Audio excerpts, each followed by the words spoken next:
Hi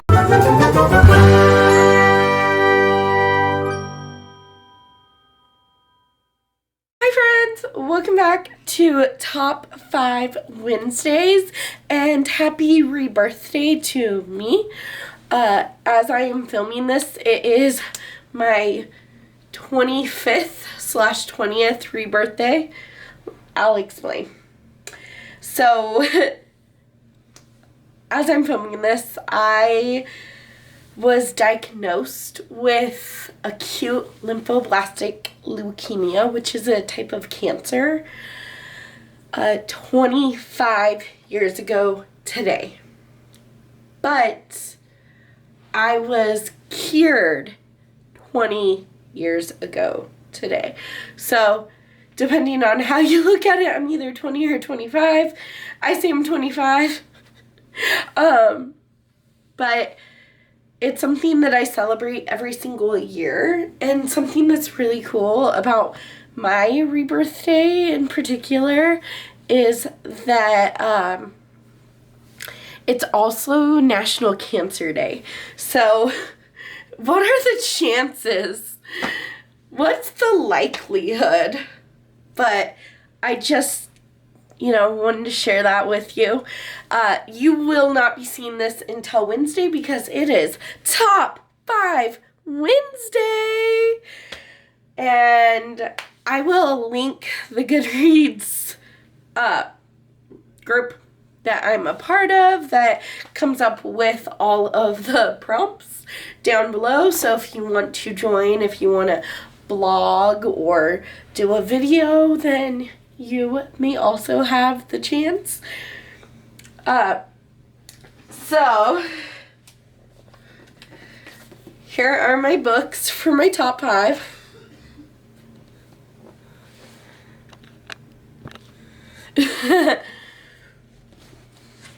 Today is National Marriage Week, so happy National Marriage Week to you.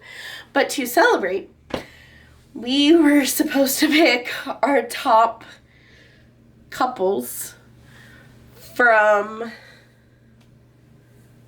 fiction, our top fictional married couples. And I have 5 books, but maybe 6 couples. We'll talk about it. The first couple is Yasmin and Josiah, and they're from Before I Let Go by Kennedy Ryan. This was so beautiful. We're not really talking about the book though. We're talking about Yasmin and Josiah. So Yasmin and Josiah were married previously. They've been divorced for like 2 years, and they're still trying to figure out how to co-parent and how to co-own their restaurant together without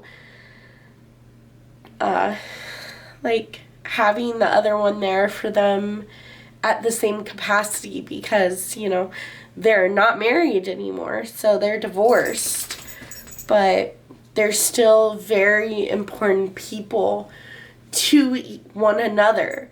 And you can see how long Josiah in particular held on to the hope that Yasmin would want to fix their broken family. And then as soon as Josiah is moving on with his life and thinking he's dating someone finally after 2 years, and he's kind of lost hope that him and Yasmin will ever be together at that capacity again, Yasmin starts thinking, but now it's like you can't have it. Now that she can't have him, now she wants him. And she's just like, but we've been through so much together, and maybe I really do love him, and I can't believe it took me this long to realize. And this book is so beautiful. It's so heart-wrenching. It will make you cry. I sobbed like a baby, because at the core of it, there's a lot of like day-to-day mundane things where nothing happens. But then you get the backstory of what happened to Yasmin and Josiah, why they didn't work out, like how did they get so broken together? And it was just so beautiful. Definitely check the trigger warnings on this book, and if you want to know them, leave a comment down below and I can give you a couple of them in the comments or Instagram me. But this just, I was shipping Yasmin and Josiah the entire time. It's just that like life got in the way. Then I have like a lot of fake dating and fake marriage. This is one of the fake marriages, kind of fake relationships. So this is Happy Place by Emily Henry. I know I'm the unpopular opinion here, but this is my favorite Emily Henry book. There, I said it. In this, you follow Harriet and Wynn, and their friends always go on this summer vacation every year, and there's like 6 of them, I think, that go to this cabin style place, and you know, it's like their annual summer vacation. But Harriet and Wynn have been going as a couple for years, and they broke up 6 months ago, but for one reason or another, they did not tell their friends, so they were both invited to this summer vacay, and they end up going, and through things that unforeseen circumstances, they have to pretend to be together, and it was cute. It was really cute. I loved Harriet and Wynn's relationship because Harriet, she wants to be independent, and she's a complete fighter. She just wants to do things on her own and know that she can handle life on her own, because she's been with Wynn for so many years that when they finally decide, and when they go on this vacation together, they kind of realize that, yeah, maybe they can both do things on their own, but isn't life better together? Then this is actually a new edition. Like, I just read this a couple of weeks ago, and that is Aiden and Vanessa from The Wall of Winnipeg and Me by Mariana Zapata. This is so slow burn. There's like one kiss scene and one more than kiss scene in this entire thing, and it's like the last chapter. So if you don't like that angst and that banter, you're not gonna like this. But I especially loved Vanessa. Vanessa was like my soul sister, okay? She's sassy, and she's very much independent, but more than anything, she's just like sass queen. And same seeds. Aiden, on the other hand, I didn't like him at first. I hated him at first because he was kind of a jerk. And then, like, Vanessa broke his walls down, and he was so protective, and, you know, he's kind of a lovable asshole. I don't have I don't have fictional crushes usually, but I swooned over him, okay? He is so protective and so just like, everything isn't as it seems, and he might not be good at communication. He definitely isn't good at communication. But he's just protective and such a cuddly bear. And then maybe my favorite couple of all time is from the UN Honeymooners by Christine and Lauren. This follows Olive and Ethan, who are the only people at the Olive's sister and Ethan's brother got married. And these are the only two people who didn't get sick from the buffet because they didn't eat it. And everyone else got food poisoning. But the honeymoon was non-refundable. And so they go on this honeymoon to Hawaii to pretend to be married. And shenanigans happens. And it's just such a feel-good romance. It's really funny. Okay, not really funny, but it is funny. It makes me laugh. And I know, I've returned to this book so many times that I just know that Olive and Ethan are perfect for each other, because Ethan doesn't understand why Olive hates him so much.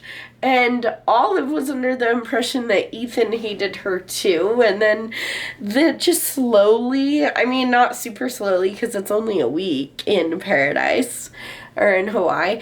And they just like, they're so cute. I know, I feel like that's all I said in this entire video. But I really like the banter that Olive and Ethan have. And I feel like Ethan is like more moral. He has more morals than Olive does, but he keeps her grounded because she's like very excitable and just like a little bit cuckoo, a little bit crazy, she's way fun, and he's more like, okay, we can do it, but like, you're up here, I need you down here, just kind of mellow and chill, and together they just work really well. Okay, and then my last book actually has two couples, and I personally was very much Team Emma and Team Sam. But there are two couples in One True Loves by Taylor Jenkins Reid. So in this you follow Emma, who in high school falls in love with Jesse. And her and Jesse, it's like this whirlwind romance. They get married out after high school. And on their 1-year anniversary, Jesse goes on a work trip. And he never comes back. He's dead. Or so Emma thought. And it's been like 3 years, I want to say. I'm not entirely sure, but I think it's like 3 years later. And she was devastated by Jesse's, like, death, clearly. But it's 3 years later, she's moved on with her life. She moved back home, I believe. And she is starting to date this guy named Sam, who is very much so supportive and sweet and just so amazing, because he tells her all the time, he's like, I know I'm not your first love, but I would love to be your last love. And he's very much the guy that helped pick her pieces up and helped mend her broken heart a little bit. But then Jesse gets rescued and he comes back, and clearly Emma never got that closure because she thought he was dead.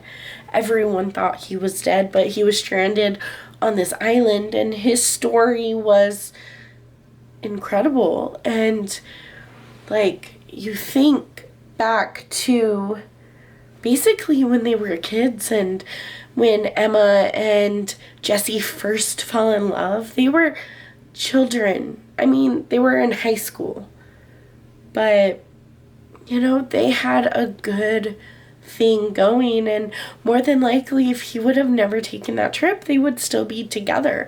At least that's what you're led to believe. There is no wrong person in this story. The magic of One True Loves is that I could see Emma with Jesse, but I could also see Emma with Sam. And like, there's no one wrong person for her, or no one right person for her. It's just, how does she take her mended heart and find love with either Jesse or Sam, or neither of them? But it was just so remarkably beautiful, and every aspect of this story was perfection. You will sob. I sobbed. But I was rooting for Sam and Emma, but at the same time, Emma and Jesse, like, they're anyways,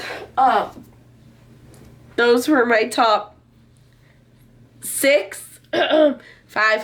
Those are my top 5 fictional marriages. I hope you enjoyed this video. Don't forget to smash that like button and subscribe to my channel if you're new around here.